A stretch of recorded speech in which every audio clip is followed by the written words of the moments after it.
dugsiyada Nuuraddiin Schools.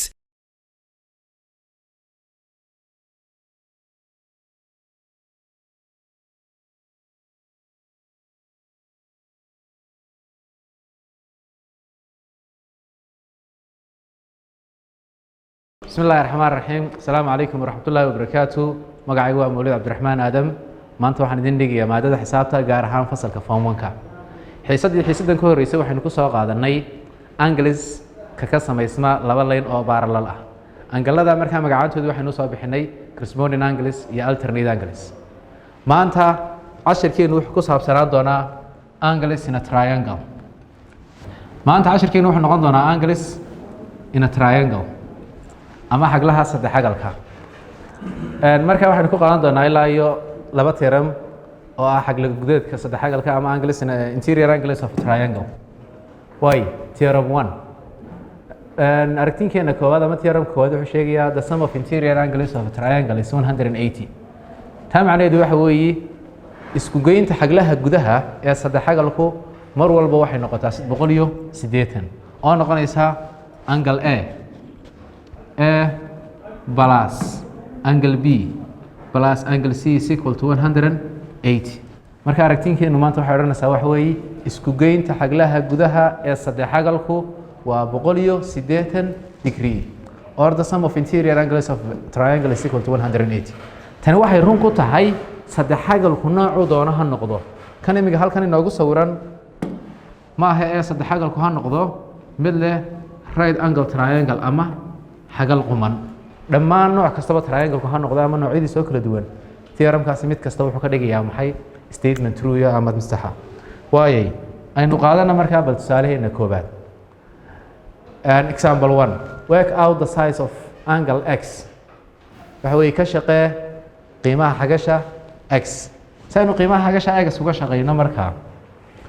waxaanu sameynaa inagoo isticmaalna theorem-kii kan waa saddex xagal dadna waxaan isla soo garnay theorem-keena ku soo aragnay isku geynta xaglihiisa guduhu inay ku leegtahay 180 taasoo markaa macnaheedu tahay x oo angle-ka xagga sare aynu ka haysana laynaga raba ah plus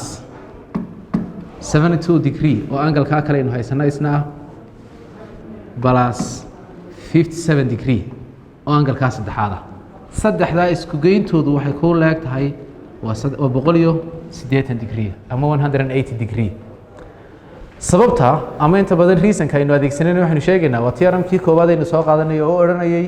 isku geynta xaglaha gudaha ee saddex xagalku waa 180 marka waxaynu kusoo koobanaa the sum of interior angles of triangle waxa weeye waa isku geynta xagal gudeedka saddex xagalka markaynu reasonkii sheegnay marka waynaynu kasii shaqayno waxaynu isu geynaa markaa 72 plus 57 oo noqonaysa 129 marka 129kii waxaanu ka jirnaa 180 ugu dambeyntii x waxay noo leegtahay waa maxay 150 degree ama 51 degree taas marka example-ka waxaanu ku dabaqnay theorem-keenu soo qaadanay odhanayay isku geynta xaglaha gudaha saddex xagalku waxay noqonaysaa 180 saynu taa u jeegarayno xagasha ay noo soo baxday 51 plus 72 plus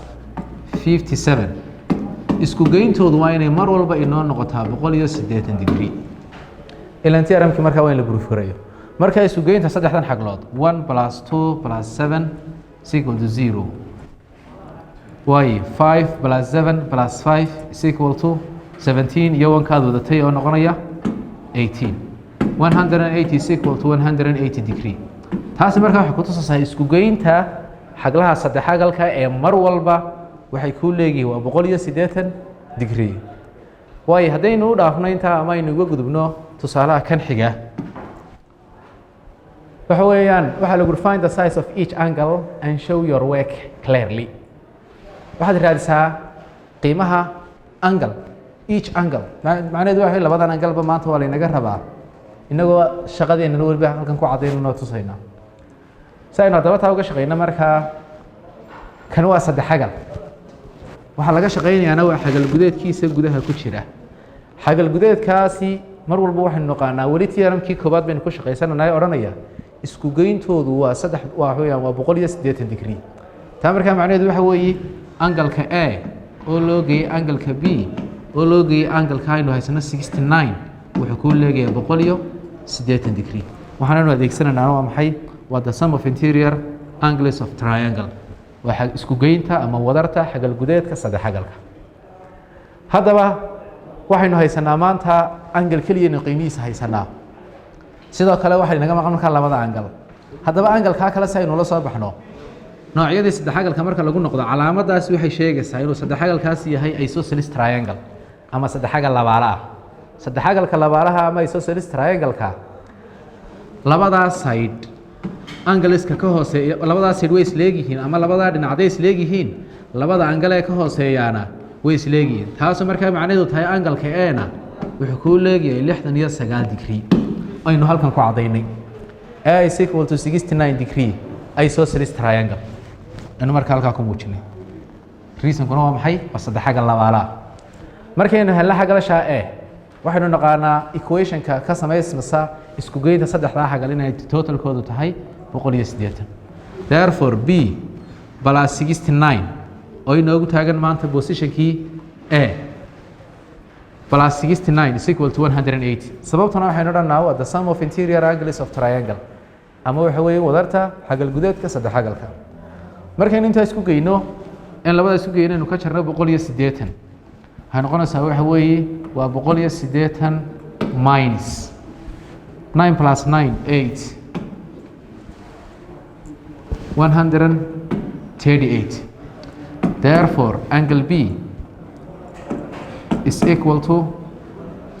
42 degree taa markaa angalkaan waxaynu kula soo baxnay inagoo isticmaalnaa isku geynta xagal gudeedka triangle-ka markaa arday halkaa uma maanta inagu soo biirtay waxaynu ka faa'iidaysanay taana saynu taa la soo baxno saddex xagalka haddii calaamadaha lagu siiyo waxay kuu sheegaysaa inay labadaa dhinac isleegyihiin haddii labadaas isleekaadaana labada angal ee ka hooseeyaana way isleegyihiin iyaguna haddaynu halkaa kaga gudubno theoremka koobaad bal hadda aynu u gudubno theoremka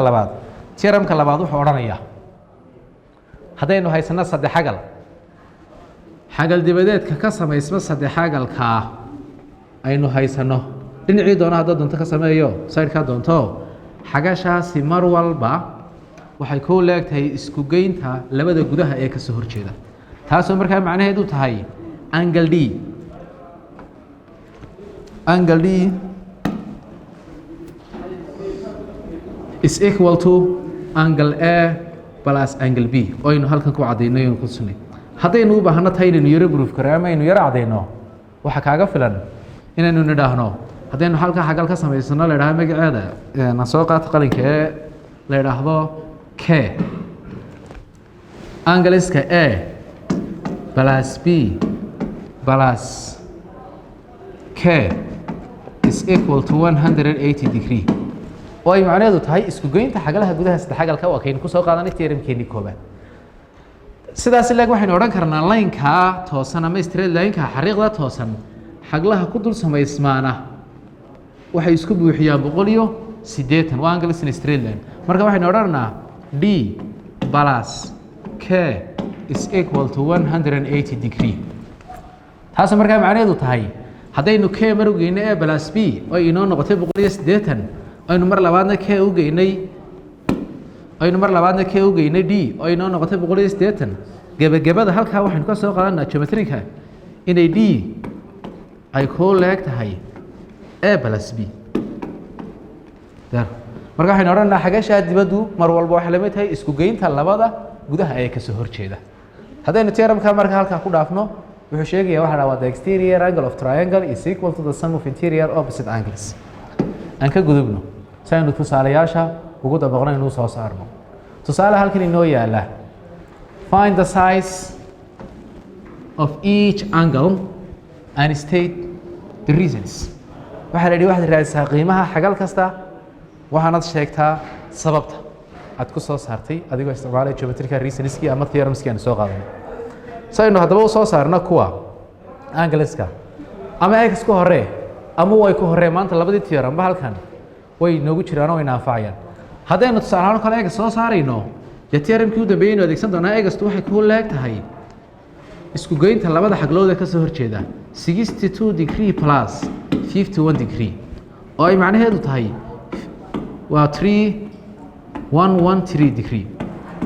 sugeyntood waxay noqonaysaa waa maxay 113 degree sababtaynu adeegsanana waa maxay exterior angle is equal to the sum of opposite interior angles ama xagal dibaddaas waxay la eg tahay sugeynta labada xaglood ee ka soo horjeeda saynu markaa taasaynu adeegsanayno soo saaray waa inaga soo saaray markaa ee la soo baxnay sababtana waa inaga halka ku sheegnay nidhi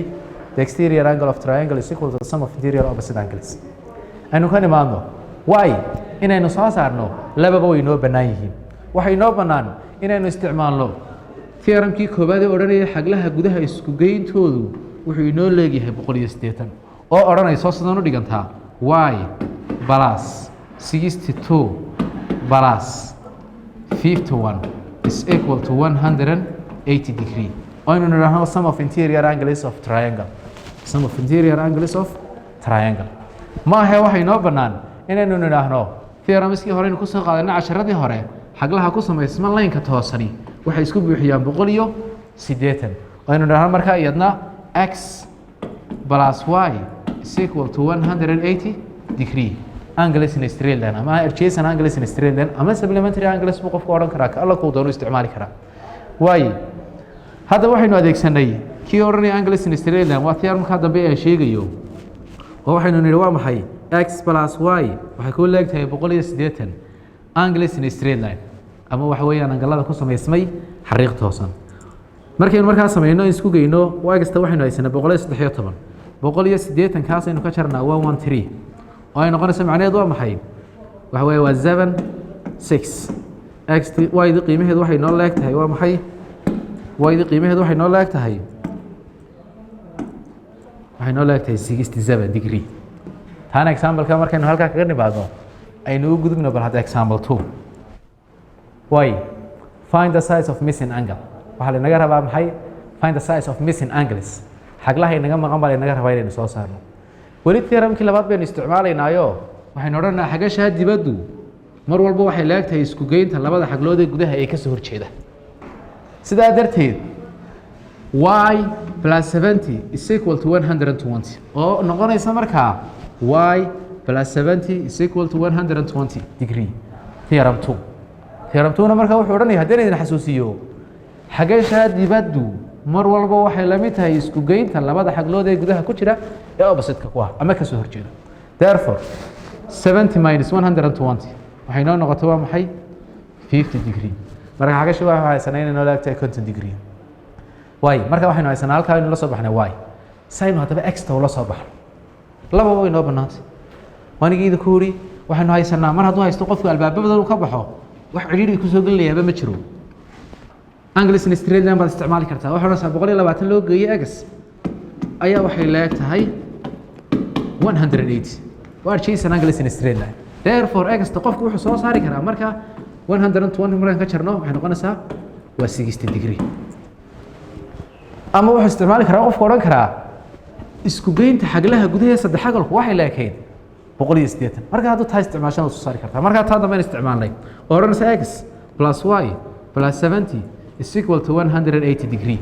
oo aynu ku soo aragnay theorem 1 theorem 1 kaasina hadda dib u yar baahantay inaad xasuusato wuxuu odhanayay isku geynta xaglaha guduhu waxay leeg tahay mar walba waa 180 therefore 50 plus 70 waa 120 120 baynu ka jarnaa 180 x-tu waxay noo soo baxaysaa 60 degree labada dhinac kaad ku shaqaysaa waxay ku siinaysaa same answer ama jawaab isku mid ah marka qofku ku doono isticmaali karaa halkaa waxaynu kaga gudbanaa xagal dibadeedkii triangle-ka waxaynu ku xigsiinanaa in maanta ku daranaa xaglaha quadrilateraliska angles in a quadrilateral ama xaglaha afargeesoolayaasha waayo theoremyadeena halkii baynu tirada ka sii wadiye waa theorem 3 the sum of interior angles of in a quadrilateral is 360 kan wuxuu ku odhanayaa wadarta xaglaha gudaha ee afargeesooluhu waxay leeg tahay 360 degree haddaynu u nimaadno bal saddex geesoolaha hadda waxaad u kala qaybsaa laba isleeg afar geesoolaha waxa kuu samaysmay laba saddex xagal haddaynu saddex xagalkaa u bixinno triangle 1 ayna kana u bixinno triangle 2 saddex xagalka waxaynu naqaanaa xaglihiisa guduhu ilaahay 180 saddex xagalka kale waxaynu garanayna isna hayaan 180 siddeetan dabeedna 180 markaynu geyno 180 waxay noo soo baxay 300 qofku markuu doonayo inuu soo proof gareeyo simple intaasaa kaga filan ba u qayb un laba saddex xagaloo isle marka halkaa waxaynu ka helaynaa markaynu intaas soo qaadano xaglaha a oo loo geeyey xagasha b oo loo geeyey angle c oo loo geeyey angle d inay ku leegtahay 360 degree marka kaas wax intaas badan uma baahnee bal aynu tusaalayaashiisa uun isna u nimaadno example 1 inaga theoremkii saddexaad adeegsanayna find the size of angle market x waxaa la yidhi waxaad raadisaan qiimaha xagasha ku calaamadsan x qiimaha xagashaasaa laynaga rabaa shaxankan meesha inoo yaallaa waa quadrilateral maadaama uu quadrilateral yahay waxaynu garanaa theoremkii odhanayay quadrilateralka xaglihiisa gudaha marka la isku geeyo ama interior angleskiisu waxay isku noqdaan 360 therefore angles x plus 98 degree oo angalkaa ku xiga plus 118 degree plus 76 degree afarta angle markaan isku geyno waxay noo noqonayaan 360 markaa sababtana waxay odhanaysaa the sum of angles of a quadrilateral is 360 waxaan odhanaynaa isu geynta xaglaha xagla gudeedka afar geesooluhu waxay noqonaysaa ama quadrilateralku waa 360 therefore markaynu saddexda angle isku wada geyno waxay noo noqonaysaa waa maxay 292 degree waynu ka jaranaa dhinacano minus 292 degree markaynu ka jarno waxay noo soo baxay 68 therefore the value of x is equal to 68 degree kaasina waxa weeye waa example 1 haddaynu dib ugu yar celino wax kale maynaan adeegsan isku geynta kuwa ayaa waxay noo noqotay 360 equation kumaynu halkaa ka sameynaa equation kaynu sameynay markaa umaynu solve kareynaa then the value of x is equal to 68 degree let's move to the next example example 2 write down the value of angle x work out the value of angle y labadan xaglood baa maanta laynaga rabaa oo sidaynu u dhiganayno ku joogi mayno kolba theoremkaynu joognay kuwii horeynu soo qaadanayna waynu eegi doonaa bal hadda angle x iyo waxaa laynaga rabaa inaan soo saarno angle y haddaba si aynu taa ula soo baxno waxa ugu fududee maanta markaaba halkaa kaaga muuqda laba line markay isjaraan oo straight line yihiin xaglaha ka samaysma labadiis ka soo horjeedaaba way isleekaayeen therefore egasta qiimahoodu waxay ku leegtahay 75 haddaad yara ilowdo halkaas waxay ahayd VOA waxay u taagnayd vertical opposite angles are equal ama taqaanaya xaglaha ka samaysma laba line oo isjara labadii iska soo horjeedaaba way isleegiyiin marka egasta waxaynu helnay qiimaheediisi yaroo fudud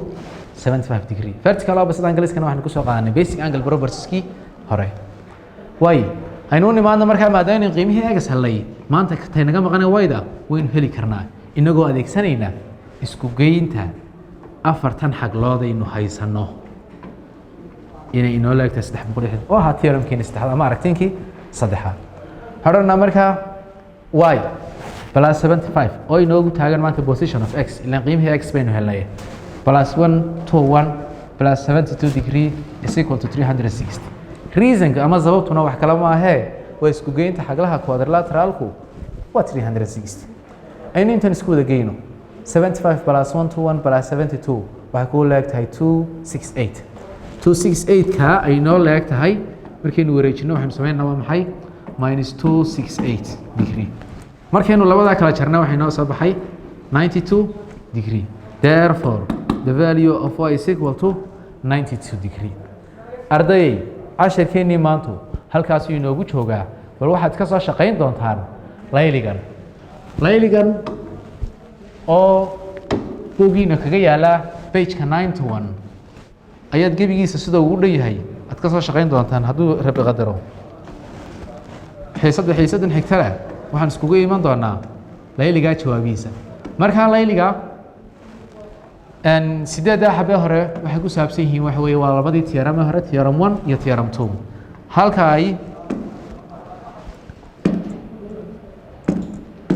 halka ay labada afarta xabee exercise ka dambana ay ku saabsan yihiin theoremkii saddexaad ee ahaa theorem 2 angles and quadrilateral السلام عليكم ورحمة الله وبركاته. أدب ما سنتين